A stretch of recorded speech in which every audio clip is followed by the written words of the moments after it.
सावन में चारों ओर हरियर हरियर सब दिखाई देला।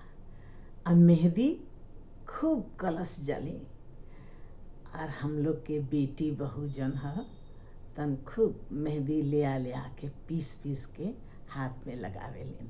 तीज त्योहार सब अइबे करेला। तो देखी ननद भौजाई के कितना प्यारा रिश्ता बा, लोग ऐसे ही बदनाम कर देला। सुनी मेहंदी खातिर भौजाई का कहतारी अपना ननद से,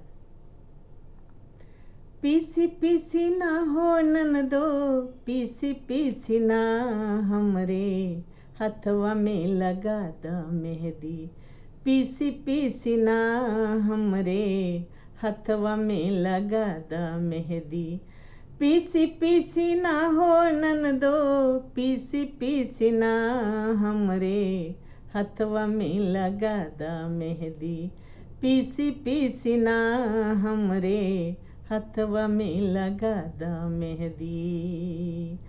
आरी आरी फूलावाया पतिया बनैहा, आरी आरी फूलावाया पतिया बनैहा, आरी आरी फूलावाया पतिया बनैहा, बिचवा में पिया जी के,